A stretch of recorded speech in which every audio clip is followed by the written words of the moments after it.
I'm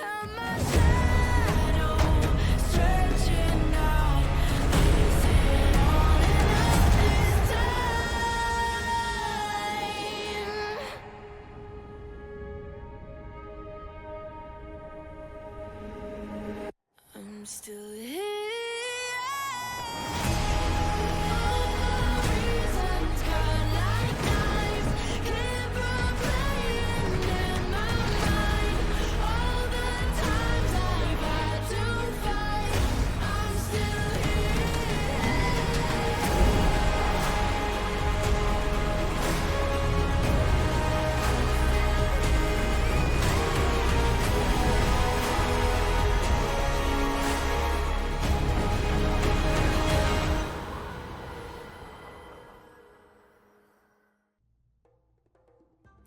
Hey guys, what is up? Super K-Man Rocks here, and we are here for day number 3 of the 2024 World Championships Swiss stage. This is the first best of 3 day of the main stage here outside of the play-ins, and I am so excited to get into it. By the end of today's video, we are going to know our first 2 teams to officially qualify for the quarterfinals here at Worlds for top 8. This is a huge day for all 4 teams that are going to end up competing, and of course there's a lot more on the line. We haven't seen any of these best of 3s yet from the top teams at the tournament, and everybody who's played today is undefeated at Worlds, and so very excited to get into it. There is a lot to go over. If you want to know my thoughts on how we got here on day 1, day 2 of the Swiss stage, or on anything in the play-in stage, check out the playlist up in the iCard. We've covered every single game at Worlds. We of course did some pre-Worlds coverage as well. You can check out any of the videos in that playlist if you are interested in knowing my thoughts on how we got here, but of course I will be talking about all of these teams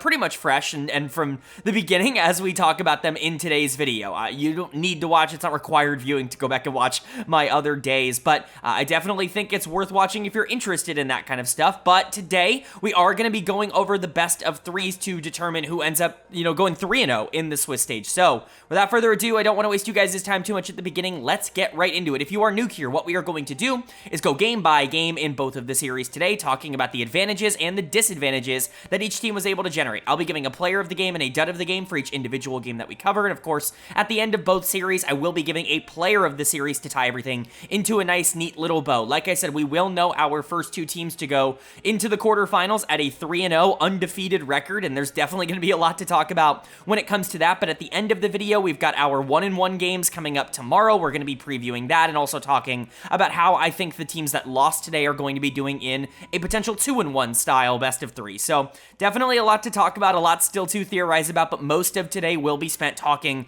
about the series that we got here on day number 3. So without further ado, let's jump right into our first one. The first series that we are getting is certainly the more up in the air of the 2. Not that both aren't, competitive. I think both are very competitive. We got probably the most competitive draw we could get, but these are 2 of the more surprising teams doing well at the tournament right now. Not that they are horrible, just that I don't think people expected them to be 2-0. It's a matchup between 3 seeds, as we get the 3 seed from the LCK in Dplus KIA and the 3 seed from the LPL in LNG Esports. Both of these teams, I think, had their pros and cons coming into Worlds. I thought both of them were probably the weakest team from their individual region coming to the World Championships, and yet here they are, sitting here undefeated 2-0 after the first 2 days. DK had a much easier road, that is definitely for sure. In fact, they've definitely had the easiest road to get here. They had to beat Fnatic, the number 2 seed from the LEC, very winnable game, and then they had to beat FlyQuest, the number 1 seed from the LCS. This is going to be their first matchup at Worlds against an Eastern team, and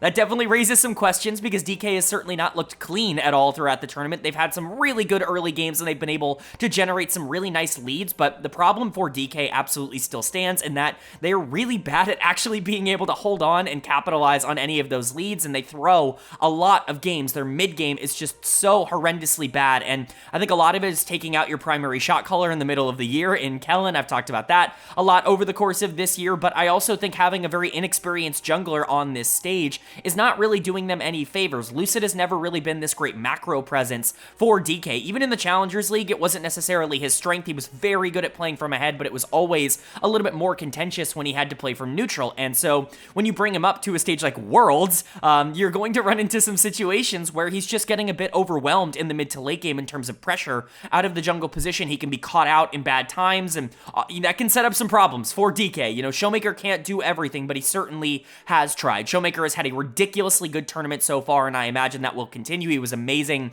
domestically, and there's really no reason to believe that's not going to be the case internationally as well. If this team is going to have a shot of being able to win a series like this, it is almost 100% off the back of Showmaker, who really has been the guy for Dplus KIA. Now, if anyone else can step up on this team, if Aiming or Kangin or Lucid or Moham can have a really good series and really kind of lock in for DK, I think that completely opens up the opportunities, because you can really rely on the middle of the map being a positive, but if you can even just get anything from anyone else, which you really haven't over the course of this tournament so far, that's going to actually make DK scary, and especially if they can lock in on their macro, that's going to be big. But for LNG, they're definitely coming into this series as favorites. DK obviously sitting at 2-0 after beating some okay teams. Well, LNG got here by beating Billy Gaming, the #1 seed from the LPL, the back-to-back LPL champions. That is a gigantic victory for LNG, and anybody who watched the LPL wouldn't really be ridiculously surprised. I know people have been calling them frauds all year, but that's the LPL fans' favorite term. They're just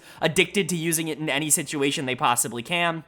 LNG was really good in the regular season. People forget they were the #2 seed going into playoffs over Top Esports coming off of their regular season. They beat Billy in the regular season, and so it's not the most shocking thing in the world to see LNG here, especially because Scout is actually at this tournament, and that's why I think they're coming in as big favorites. When you look down at these matchups, you're looking at things like Gala and Hong versus Aiming and Moham. I think that's very in favor of LNG. You're looking at something like even Zika into Kingin, which I think is in favor of LNG at the current moment in terms of the form, but really the matchup we're all going to be looking at is the mid lane. There really is nowhere else to look in terms of the most intriguing matchup. Showmaker and Scout are probably going to determine how this series ends up going. We talked about Showmaker being the heart and soul of DK. Well, Scout being at Worlds is the reason LNG is sitting here at 2-0. He is the primary carry and the focal point for everything that LNG wants to do, and if they're going to be able to win a series like this, it is almost certainly going to be off the back of Scout, at the very least being a little bit better than Showmaker. I think whichever mid laner can come out on top in terms of the 1v1, get more resources, and actively play more aggressive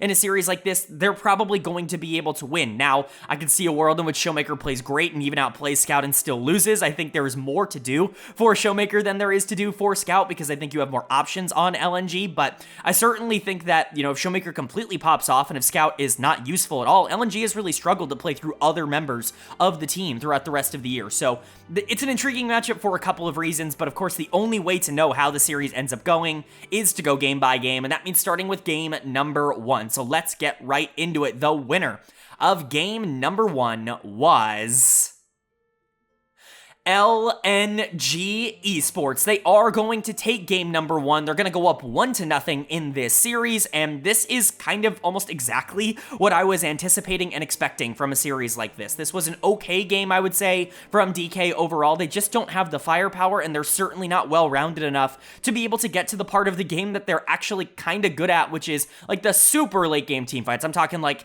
5 or 6 items. That's really where DK peaks. Obviously, their early games are relatively good, but LNG is a much more complete team, and we saw that here. I mean, this was relatively even as a game up until about 10-15 minutes, and then LNG blows it wide open, a really good fight around the grubs, and then they never look back. They were able to win basically everything from that point onwards. I think their draft is fine. You have a lot of options, a lot of tools here. I think DK's draft is generally fine. I just think LNG ended up executing better. They had the better players surrounding on the map. Again, even with Showmaker being such a dangerous threat in this game, they didn't really have any secondary option, and a couple of their quote-unquote counter picks that were supposed to be able to really affect this game, they just didn't end up coming into effect all that much. We'll go ahead and talk about it. Player of the game for me has got to go to Gala on the Kai'Sa. This Kai'Sa was very, very difficult to deal with. The moment you start building any semblance of AP, let alone a death cap on a champion like Kai'Sa, it just makes it very difficult to be able to actually like stop her from taking over the game. Those W's were hurting like crazy. Gala is obviously very good at knowing when to be aggressive on this champion and knowing when to play a little bit more passive. I think we've seen throughout this tournament testament that the difference between someone who is comfortable on Kai'Sa and not comfortable on Kai'Sa, regardless of how good they are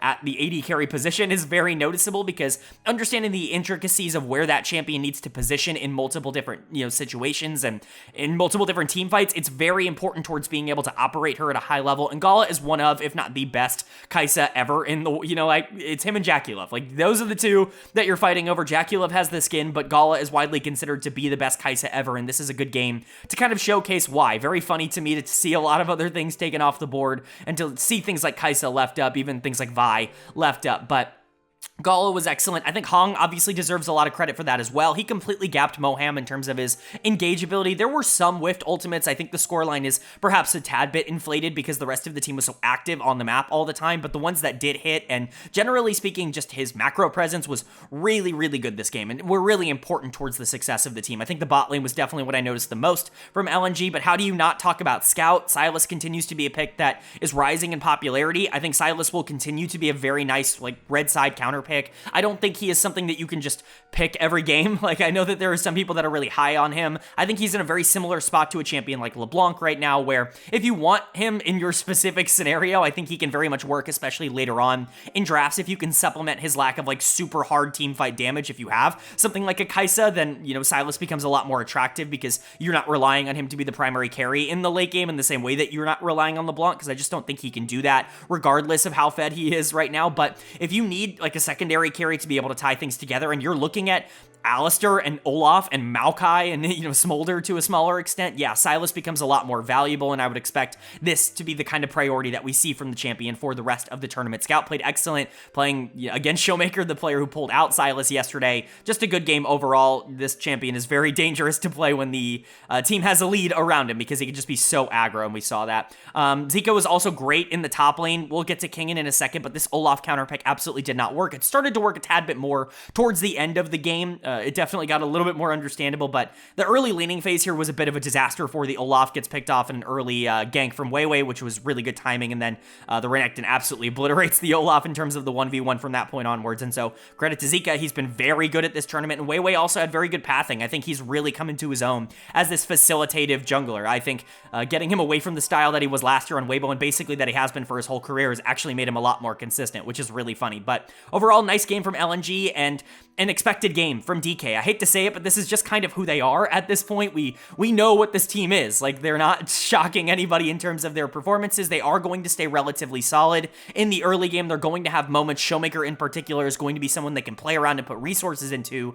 They just don't have the firepower to actually compete with these really good teams in the mid game, and they just completely fall apart the moment they lose one fight. And we saw that here. If they hadn't been playing Fnatic and FlyQuest, they'd probably be sitting here at 0-2, because genuinely, they probably shouldn't have won either of those games. Fnatic ended up throwing it to them very famously, and FlyQuest very famously ended up throwing it to them as well. I think they're being exposed for their flaws in this one. Dead of the game, there are a couple of options. I'm going to give it to Lucid. I thought this was a pretty horrendous game from Lucid, and I'm going to be honest, he's been really bad at the World Championship so far. I know, again, it's hard to say that he's been awful because the team was undefeated heading into this, but I think the 3 games that Lucid has played have not been very good. I think he has actively been a detriment to DK overall. I think he has been holding them back in terms of what he is, creating for them in comparison to other top-tier junglers at this tournament, and this is feeling like spring Lucid. If teams are going to be able to take advantage of him and his lack of creation in the early and mid game, I think that's going to be a huge problem for DK, because it just creates these situations where you're constantly having to play from behind, which is the weakest stage for DK as a team. You're also looking at players like Kingen and Moham just not playing particularly well here. Moham didn't really have a lot of opportunities. I'm not going to blame him entirely, although I do think he was caught out early way too much. Again, just kind of the life of a support. When your team is losing, you're often going to be out of position. But Kingen, the Olaf just isn't working. I get the idea in theory, but I don't really like the execution of this champion. I think it's way too risky. I think even some of the more aggressive counter picks are probably something that I would consider a little bit more, let alone some of the tanks on the top side. Hell, we know Kingen loves Aatrox. I know that champion's not in particularly good form right now in terms of the meta, but I still think it would be better and more safe than something like Olaf. And yes, this champion did get more valuable towards the end of the game, but he was getting abused in the mid game. This Olaf was completely useless before we got into those late game 5v5s and before LNG was trying to siege down, and the Olaf was just kind of unkillable in those circumstances. So I'm not a big fan of where DK ended up going with this. I think you can win with a draft like this. I'm certainly not saying it's draft diff or anything like that. I think, playing around Showmaker and getting him fed would have been fine, and I think aiming is very good on Ziggs. I think that is one of the more high priority picks, I would say, for him, because he just doesn't need to do a whole ton to be relevant on Ziggs, and that really fits aiming's playstyle, but they got to be able to bounce back. I wouldn't be surprised if this ended up turning into a 2-0, but DK, they have the ability to win games. Like, they have the ability to win early enough to just kind of blow the game out of the water. We'll see if they're able to do that here in game 2, or if LNG is going to close it out in a 2-0 sweep, because it's a best of 3. You got to win now. Your back's up against the wall if you are DK. Can LNG punch their ticket to the quarterfinals, or is DK going to tie up the series and push us to a game 3? We will see right now, because the winner of game number 2 was LNG Esports. They are going to take game number 2. They're going to take this series 2-0. And while this game was significantly closer than game number 1, a lot more back and forth action, it felt like DK actually had a real shot to be able to walk out of this with a win. They still were not able to capitalize on any of the advantages that they were able to generate for themselves. And LNG, with what every analyst in the entire universe would call a draft gap, was able to come out on top. It's funny, I tweeted this out in the middle of the game, or I think at the end of the game, the moment that I saw all the analysts and coaches and things like that on Twitter talking about how LNG absolutely obliterated DK in this draft, with DK having no damage to be able to break through the full MR Galio and Sejuani, I was like, oh, like, DK is actually going to win this game. That's just how it goes. There's nothing more predictable in the world than people being wrong on Twitter, regardless of whether or not they were correct in saying the things that they were saying. But DK obviously had other plans. This is a team with a history of not taking good opportunities when they're basically handed them, and that's exactly what happened here in game number 2. They were basically gifted a free win in this game if they wanted to take it. Aiming was in a really good spot in terms of the damage he was able to put out, and I know obviously there's a lot of MR, and these fights are always going to be difficult 5v5, but once you get the gold lead that DK had, so long as they're actually able to focus on objectives, things become a lot simpler in terms of being able to take down LNG in this game. But yet they just can't do it. They can't actually fight around any objective in any sort of meaningful way, and not because this comp is bad, but because this team is just so bad at it. Yes, the comp obviously didn't help. I do think there is a draft gap in this game, but trying to sit here and pretend like DK didn't just DK themselves, as they've done so many times over the course of this year, like, this was so predictable, and LNG was there to capitalize on it. I really like the adjustments and developments that LNG has been making in draft over the course of this entire tournament. I think they continue to innovate. They're one of the few teams in the East that I think are actually, like, really trying to shake things up, and typically I wouldn't be pro that. I'm actually very against Western teams doing that right now, but that's mostly because Western teams don't really have the firepower to be able to play around with things like that. But Scout on the Galio here was just unstoppable. There was no way for the Galio to actually be killed in any way, shape, or form, and especially after he got some gold in the early game, he gets a early kill onto Lucid, which completely changes the outlook of the entire mid game, because now all of a sudden you're sitting there with 2-kill Galio, and you can't really engage onto anybody, because the moment he joins a fight, you end up losing it. It makes DK a lot more passive, and generally just opens up a lot of options for LNG, which is why Scout is going to get my player of the game, and he's also going to get my player of the series. He was the most important player on LNG in this series. That really wasn't all that up for debate. That was a pretty obvious thing. I think to me and a lot of other people, Scout's the heart and soul of LNG, and the fact that he's here at all at this tournament is such a boon, and now LNG's in the quarterfinals because of him. There were people that were genuinely predicting this team to miss it. I was one of them in terms of before I knew Scout was going. Once I knew Scout was going, they were a top 6-ish team at the tournament for me, but they have overperformed all those expectations, and Scout is the biggest reason for that. This guy is in incredible form. He really has been for 2 straight years at this point. He was in great form last year, back-to-back MVP. He's been in really good form in summer. I think he had his struggles, obviously domestically, throughout the regular season. There were times where he was playing the worst he had played in quite a while, but at the end of the day, he overcame that, and he's able to now look here on the world stage and say, like, I'm genuinely one of the best players at the entire tournament, and that's a really cool thing. He can pick up a lot of different champions at the moment, and he is clearly adept at being able to play out more niche laning phases that I think a lot of people are scared of. I think the Camille is obviously super important to this comp as a whole. It's very difficult to play out a Galio game if you don't have damage coming from the top side. You want something that can dive in and really be a lot more aggressive. That's why I really actually like the Camille on R1 here. Very counterable, but also not really punishable by Kingen in particular. He's just not the kind of player who wants to answer this with something even more aggressive, which can sometimes really make Camille much more, I guess, dangerous for the team drafting it. We've seen a lot of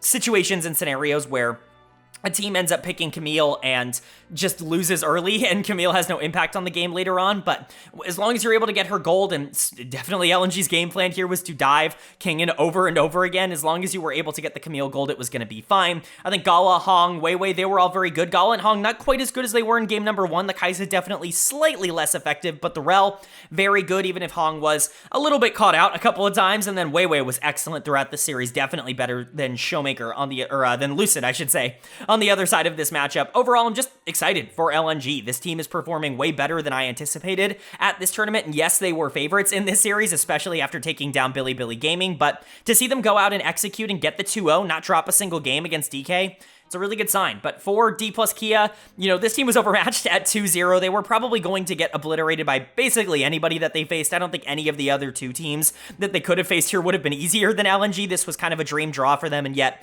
they still just kind of got bodied here. They're just not a top 4 team at this tournament. They're nowhere near being that. They've gotten really lucky in terms of their opponents so far, and they kind of got exposed here by LNG in terms of their flaws and weaknesses. Kingen is going to get dud of the game.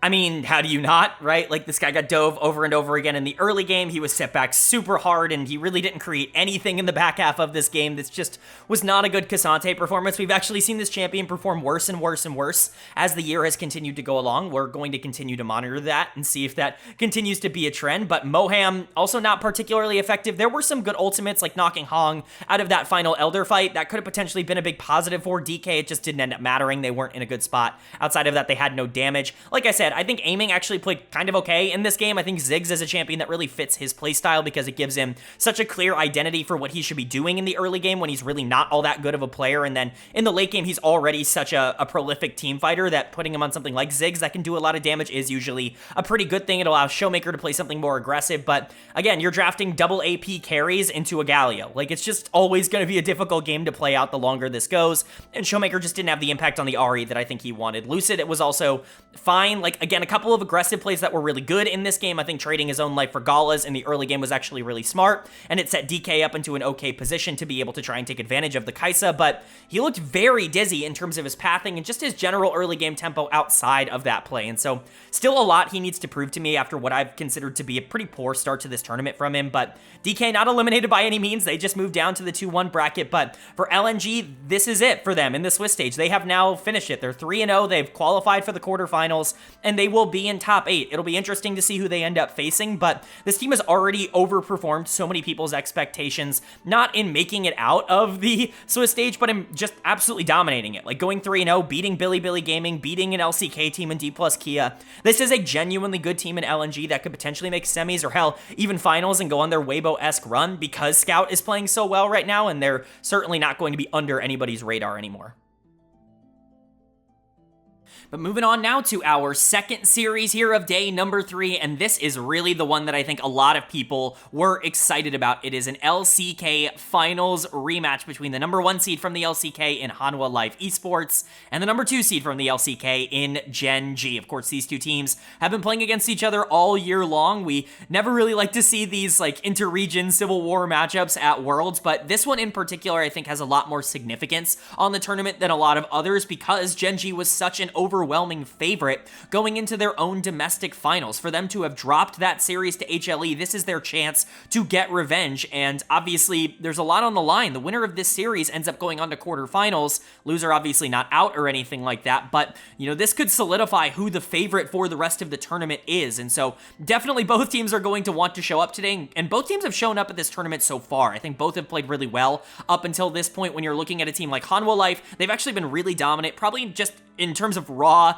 performance at this tournament. They've been the best team. I don't think you can really look at a lot of the other teams and the way that they've played and say that they've been cleaner than HLE, who seems to have a really good read on the meta. They seem to be very much in meta in terms of the things that they are comfortable with. When you talk about Zeka really liking melee mids, when you talk about Peanut wanting to play facilitators in the jungle, even Doran being able to take over 1v1, Viper wanting hyper carries, it just feels very comfortable for HLE right now, and I think that that is such a huge boon for them. But it's not like Gen.G is out of meta. It's not like that they're in a position where they can't be comfortable. I feel like there are a lot of picks that very much favor, Chovy, and if they want to go for more aggressive junglers, they can. They've not necessarily done that at the tournament up until this point, and I think there is some concern that, okay, they've not looked quite as dominant as they were domestically so far at the start of this tournament. They've been a little bit slow in terms of their pacing. That's kind of generally just their style. They've never been the fastest team in the entire world. They've been much more macro-oriented than, gameplay, like, aggression-oriented, as we've seen from a lot of the other teams at this tournament, but I still think Gen.G is in very good form right now when you're talking about being able to control the mid game, being able to set up really good opportunities for them to win 5v5s in the back half. That's something that they do better than anybody else in the world. Their macro is the best. And so when you look at the things that you have to watch in a series like this, HLE is going to want to take more fights against Gen.G. The more that you are taking these, 2v2, 3v3 skirmishes in the mid game, the more that opens up these more, I guess, loose players like Zeka and Viper, players that are better out of structure, to be able to take over games, and Gen.G thrives on structure. And so I think depending on the tempo of this series, it could be favored either way, but as you guys know, I did predict Gen.G to win this. I just think that the finals was, a one-time thing, quite frankly. I think there's no reason to believe that Gen.G shouldn't be able to bounce back from a series like that because they've been able to dominate so much over the course of this year. We've seen these two teams face off a lot, and that was really the only time where Hanwha Life was even close to being able to take down Gen.G, and so I'm definitely not sitting here and trying to count out HLE, but they still have an uphill battle. They are no longer the underdogs in the same way that they maybe were going into the finals, but they're not the favorites by any means, which makes this series intriguing. These are likely the two best teams in the world going head-to-head, and I'm excited to get into it, but the only way to know how this series goes is, of course, to go game by game, and that means starting with game one, so let's get into it. The winner of game number one was Hanwha Life Esports. They are going to take the first game of this series. They're gonna go up 1-0, and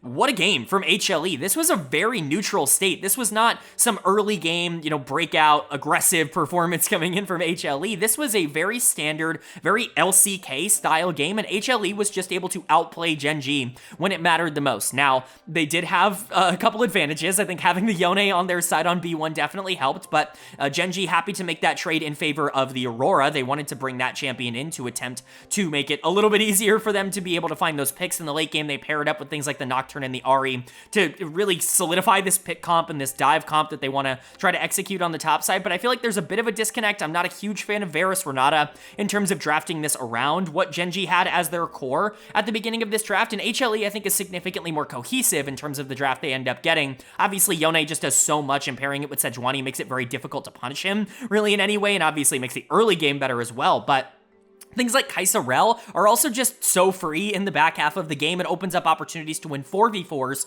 if Yone is able to pull out things like Aurora, things like Ahri into a side lane to have to answer him. Even Gnar can do that. The 1-3-1 of HLE is really strong, and I think they understood that. They understood how to play around these objectives, and eventually they just were able to kind of dominate every fight. The main one, though, for me was actually Delight. Like, he's going to get player of the game here on the Rell. That one engage where he's able to get a 4-man ult on the Rell, it completely changes the game. It felt like Gen.G was just slowly whittling away at HLE, that they were controlling the tempo, the pacing, general Gen.G things, and then all of a sudden, Delight hits a 4-man ult, you combo it into Zeka ultimate, and the game is now completely flipped on its head. HLE has a gold lead, and they never let it go because this team is so dangerous and oppressive from a winning situation. Delight won them this game, and quite frankly, he's been excellent at this tournament. I think the most encouraging thing is just how well he's played internationally. Not only was he good, in the first couple games here, game 1, game 2, did, all that stuff, but he was awesome last year at Worlds for Gen.G. I think some people tend to forget, because Gen.G ended up kind of disappointing and going out in the quarterfinals last year, that Delight was exceptionally good at Worlds, and it seems like that is carried over here for Hanwha Life. He is just a player that is going to step up in these big moments, and if that's going to stay consistent for him throughout the rest of this series, let alone tournament, like, that makes HLE huge favorites. But, Zeka, obviously the other player that a lot of people are going to point to, going to look at on the Yone, because he was just doing so much. That champion in general just does so much. I know his scoreline looks rather middling, no kills in this game for him, but I promise his effectiveness was significantly more than that. When you look at all of these fights, he was often topping the damage charts. He was often in positions where he was able to land 3-4-man ultimates, or, separating Chovy, separating Canyon, from the rest of the team, and making it a lot more difficult for Gen.G to try and play this pick style that they were looking for. The Yone just takes away so many options, and I would not imagine that gets through the ban phase again. I thought Peanut was really good. I know he sacrificed his life a couple of times in some early situations situations, but for the most part, he was doing a good job of keeping a lot of the important CC off of his main carries, which is obviously just his job on Sejuani. Doran was solid. Viper was really good here on the Kai'Sa, especially as the game continued to go along. Just a very complete game for Hanwha Life, and not a great game for Gen.G, at least in the back half. It felt like they were doing a really good job of playing around their strengths in the early game, but they just couldn't keep the gas pedal on. They couldn't keep moving forward. One lost fight, and all of a sudden the entire game is out of your hands. Dragons were really the only way for them to get back into this game, and yet they weren't aggressive enough around the Dragon Pit to be able to make something happen. It feels like with a comp like this, when you draft things like Aurora, Nocturne, and Ahri, even if you're behind, you have to be the ones to be the go button. Like, you can't be reactive when you're playing a comp like this, and Gen.G, I just thought, played a little bit too slow in the back half of these games, and that could be a problem for them moving forward. They haven't really had to struggle with anything like that throughout the year because they're so adept at getting early game leads, and obviously they're so good at neutral, but when you draft a comp that is kind of, oh, we have to go in, like we have to make the decision, you have to be willing to make that decision, and it didn't necessarily feel like that in the back half. Canyon's gonna get dead of the game. You guys know I'm not a big fan of Nocturne. I just don't really see this champion as anything other than like a gimmick bot right now, and especially without Orianna, I'm really just not a big fan of the pick. I do not think it accomplished anything this game. I get that turning off the lights and, you know, diving onto the backline can be valuable, but there's really not a lot of great targets here. The priority targets for HLE are Yone and Sejuani, at least in this game, in terms of who you need to take out, and Nocturne doesn't really effectively deal with any of those, especially early on in a draft phase. Again, I get the idea, I get why you would want to draft something like this. I just don't think it was necessarily the right decision. I also think I wouldn't have gone with the Varus. I think Pays really struggled this game at being able to try and, you know, be anywhere near the fight. You have to be so scared of Yone ultimate or Rel ultimate or Gnar flanking or anything like that if you're a Varus who has no actual mobility tools and the rest of your team is entirely dedicated on diving into the midline. Like, you're going to be left on your own a lot, and that means Pays has to sit back and wait for a lot of these fights. It makes the 5v5s a lot more difficult, and honestly, it ended up in Gen.G being very disconnected for a lot of the game. And so, pluses and minuses overall for Gen.G, but it's just game number 1. If they can bounce back in game number 2, they're going to be just fine. They're definitely going to want to send this to a game number 3, but HLE has the potential to sweep Gen.G out of this series and move on to quarterfinals, really cementing themselves as potentially the best team in the world right now. So, big opportunity for Hanwha Life. Can Gen.G even it up, or is HLE going to dominate this series? Well, the winner of game number 2 was Gen.G. They are going to take game number 2. They're going to even up this series at 1 apiece, and just like we did in the finals for these two teams, we are going to a winner-take-all final game. This time a game 3, of course, but a really nice bounce back here from Gen.G. This is just such a classic Gen.G performance. It's give them an inch and they're going to take a mile type of gameplay where you just can't give them any opportunities to allow them to play their own game. The moment that they feel comfortable and the moment that they are allowed to dictate the pace of the game, it's just kind of over. There's no team in the world that can actually match that. Credit to Hanwha Life. I think they went for a very, very aggressive draft here. The Rumble plus Akali is a very fun duo, and I think it would have been really cool to watch Zeka pop off on Akali, but it just didn't end up working out like that. Unfortunately, the comp that I criticized Gen.G for losing on in game number 1 ends up really paying dividends for them in game number 2, but let's go ahead and talk about it. Player of the game to me, once again, kind of has to go to the support. This time, instead of Delight, it's going to go to Lehens. It feels like the setup this series is just so crucial, so valuable, and to me, this was the big difference from game number 1, is having a champion like Leona instead of having something like a Renata down in the support position. As much as I think Renata is good, and as clear as it is that Pays just kind of wants to win the 2v2, and that's something they want to prioritize right now, I think having the Leona 4 set up to make Nocturne's job a lot easier, even Aurora's job a lot easier, it takes this idea of the pick comp, the dive comp that you have with Nocturne, Ahri, and, Aurora, and it just kind of doubles that, instead of with the Renata where, it's giving you insurance with the front to back. I wasn't a fan of the combination there. I think this is a much more fully cohesive draft here for Gen.G, and I think it really did pay off for them. Lehens was incredibly valuable in this game, and, he's been somebody that I've praised throughout the entirety of the year. We know that he's clutch. He was MSI Finals MVP this year already, and he really showed up in a game they needed him to show up in. Again, great spots on the map, great macro, but everybody else deserves credit as well. I think obviously the main two, Canyon and Chovy, in in the mid lane are definitely standouts in a positive way. I thought Canyon had a terrific mid game here on the Nocturne. Sometimes as that champion, you can get lost in the shuffle. There's a reason that I'm not a big fan of Nocturne in terms of consistency, but if you are able to stay active on the map even without ultimate up, that just makes it so difficult for the enemy team to even try and establish themselves anywhere on the map, and Canyon does such a good job at making sure the enemy jungler, whoever it is, including Peanut, who's maybe the second best jungler in the world, he just does such a good job at being able to make sure they don't have the opportunity to play the game. Keen looked much better on the Aurora. I think just giving him more space in the back half of the game was good, although Rumble still does a lot of damage. I think people are going to underestimate that champion still. Chovy was very good on Ahri. Again, playmakers and, situations where he gets to play from ahead, it's going to look a lot better than it will in game 1. And again, the Kalista 4 pays makes sense, considering his entire goal has been to try to punish Viper in the early 2v2. But overall, just a much more Gen.G game out of Gen.G, which is really all you're looking for. And for Hanwha Life, they drafted Comfort, they drafted Jhin for Viper, they drafted Akali for Zeka, even Vi, so to speak, for Peanut. Like, these are champions that these players are very good and comfortable on, but I think from a gameplay perspective in terms of how it matches up into Gen.G's comp, I think you're just taking a big risk here. You are relying really heavily on the Akali getting really strong in this game, and if you were to put a lot more attention into Zeka in the early game, I think I would have understood a bit more, but Zeka honestly just didn't have a particularly good performance on this Akali. He's gonna get my dud of the game in the mid lane. This is his signature champion, and he didn't quite live up to the hype. There were just moments where it's like, okay, like, if you're strong, you go in and you pick up a double kill here and you're able to really turn things, but because you're not strong, you end up going in and just instantly dying, and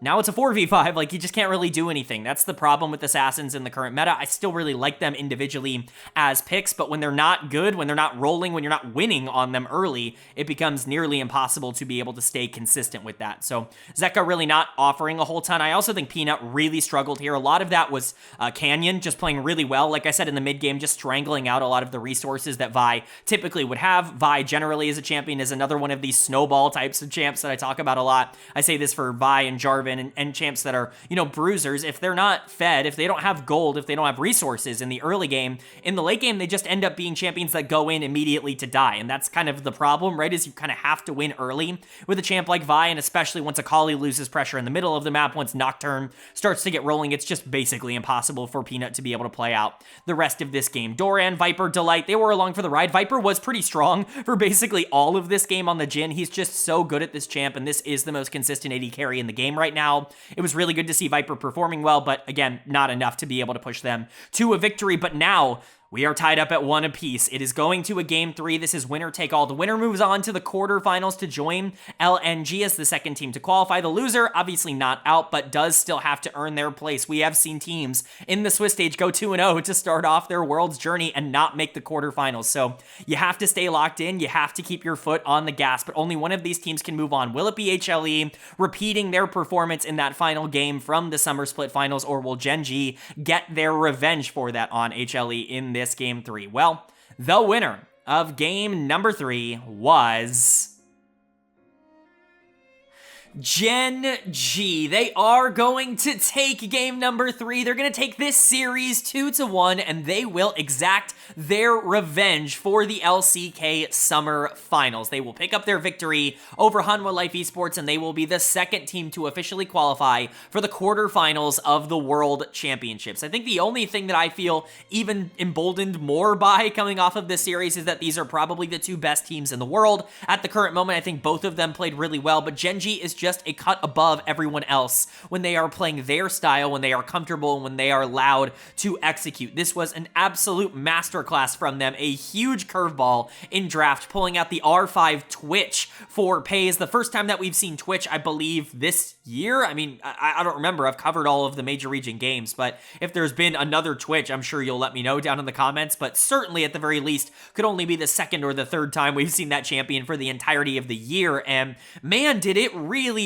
work out. Pays is going to get my player of the game here in game number 3. It's just ridiculous how useful this champion can be in the right circumstance. I think we all forget that Twitch is kind of a hyper carry, like that he can be the primary damage dealer in a winning comp towards the end of the game, and that to me is what this comp was always missing when you're talking about why I didn't like it as much in game 1 and why it was better in game 2, because you had the Leona and you had setup. But I think if you have that secondary like team fight win condition in something like Twitch, that also does does enable you to still play this pick style, it really works. Like, Twitch fits with this Nocturne, Aurora, Ahri comp so beautifully. This is a great adaptation from one of the smartest teams in the world, and you just wouldn't expect anything less. Pays now gets his second win on Twitch, and he actually was useful in this game. Like, this wasn't just, oh, in theory, Twitch is really good, but in execution, his numbers are a little bit too low. No, the Twitch was a major factor. Pays is player of the game for a reason. He was by far the most influential player in the game. He was so big in team fights. The damage he was able to output was ridiculously high. He made objective taking so much more consistent for Gen.G. It allowed them to get the soul a lot quicker than, you know, I guess maybe they were possibly anticipating, I should say, throughout the back half of this game. But it wasn't just him. I'm not trying to say this was a one-man effort. I really just want to hype up Pays and really show that he was really good in this game. Chovy was the other player that I think really played amazing in game number 3. Chovy's awesome. Like, what do you want me to say? He gets that quadra kill on Ahri in that really pivotal fight. He plays that fight so beautiful, so perfectly, just being able to make sure that he's maximizing damage at all points in time. As long as he was there, as long as he was actually at the fights, he was one of the most influential players in the game, and I think there is a strong argument that he is also the player of the game, right? Like, if you were like, oh, the Twitch actually wasn't as relevant as maybe the scoreline would indicate, then yeah, I can absolutely understand giving it to Chovy because he was unbelievably good in this one. Lehens is actually going to get my player of the series as a whole, though. I think this really was a support clinic from both of these teams, both Delight and Lehens very much showing up here today. Of course, you know, Delight against his former team, Lehens being the one to replace Delight. Obviously, this was a big rivalry, and it's nice to see that both of them definitely kind of put their A game on. I think both of them had some really great plays throughout all 3 of these games, but Lehens, to me, definitely the standout player. He continues to be an absolute menace monster for Gen.G, and he's just really fun to watch. The rest of this team was excellent. Keen was really good on the Aurora. 3 games of it, you know, if you're gonna be allowed to play it for 3 straight games, you probably should play it for 3 straight games. Canyon, 3 straight Nocturne games. People have been complaining that he's been on Maokai duty this entire tournament. I think getting him onto something like Nocturne definitely opened up a lot more doors for him. His early games were so good on this champion when they really have no right to be. We'll get into that a little bit more later, but overall, this is just the pinnacle Gen.G experience. This is exactly what you would expect from a team that I think, at least after this series, has definitely reclaimed their spot as the favorite to win this tournament. And then for Hanwha Life, they tried their best. Like, they honestly were in this game at points in time, and even though they were down in gold for a lot of it, there were moments where there were a lot of flashes. It was like, okay, you know, they win one fight, all of a sudden everything can turn itself around, and they did win a fight in this game, and Zeka actually was starting to get to the point where you had to be scared of his smolder. Unfortunately, they just couldn't keep the gas on and capitalize on it. Dud of the game for me is going to go to Peanut in the jungle. I love Peanut, but this was just not a particularly good Sejuani game. He was just way too aggressive, and I know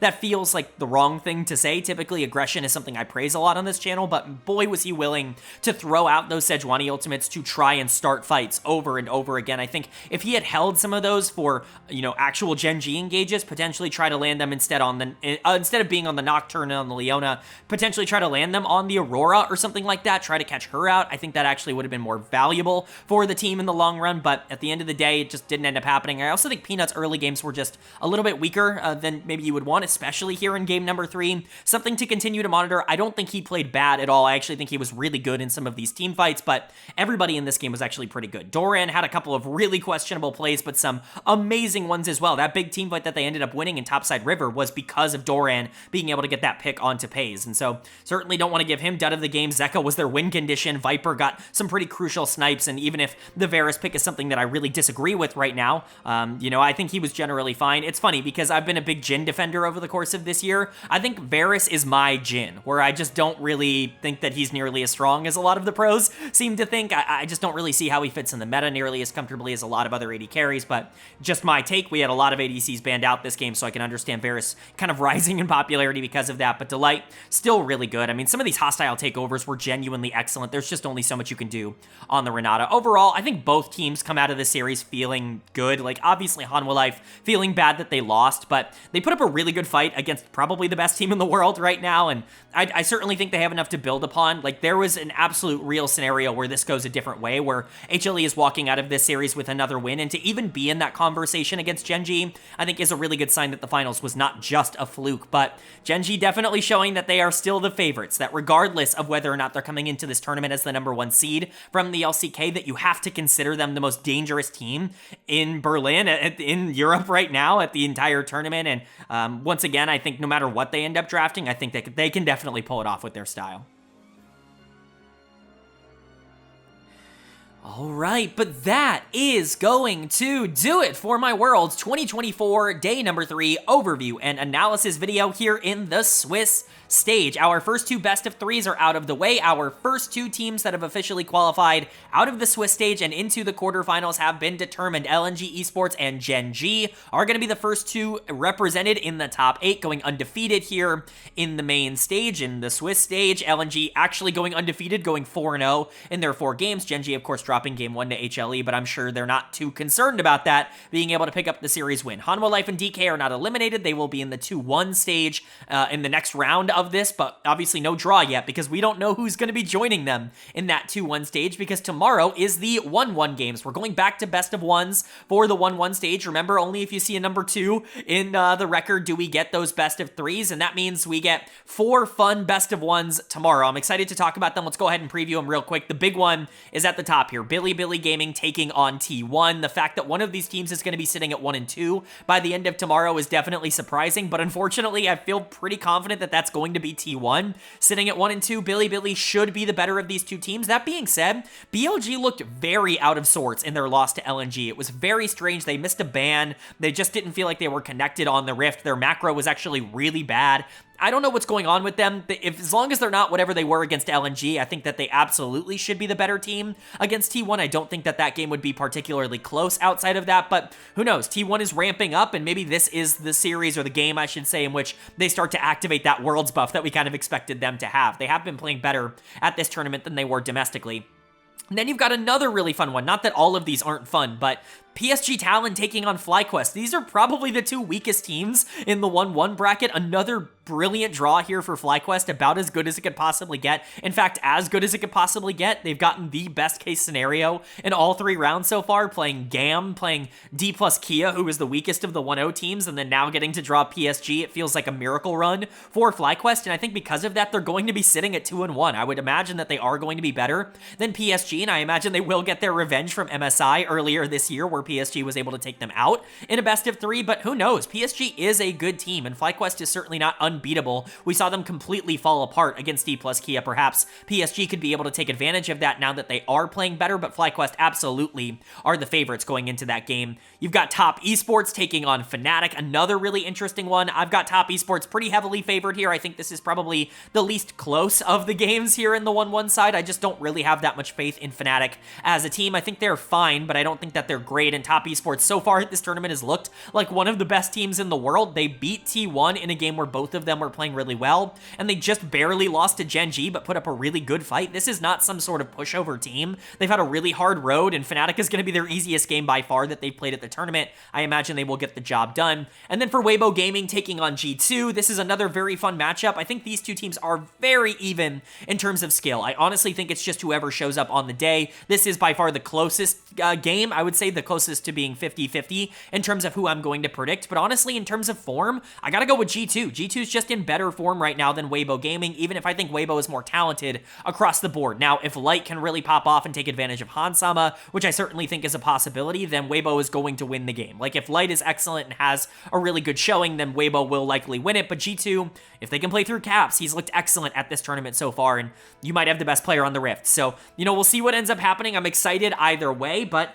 that's gonna do it. Let me know if you agree or disagree with my takes down in the comment section below, and let me know if you enjoyed the video. If you did, leave a like. It really does mean a lot to me. Lets me know you guys are enjoying the content, and it does help get this video out to a lot more people, which I'm always very appreciative of. If you're new here, hit the subscribe button. We're gonna post about every single day of Worlds on this channel, as we always do, and of course, we will be covering the off-season after that as well, so all the way through to the finals, and then all of the roster changes, which are already starting to be announced. A lot of stuff happening in LoL Esports. If you want a comprehensive overview of everything going on in it, this is the place for it. Hit subscribe and hit that bell so you can be notified when those videos do go live. But of course, with all that being said, I hope you all are having a great day. I hope you continue to have a great day, and I will see you all later.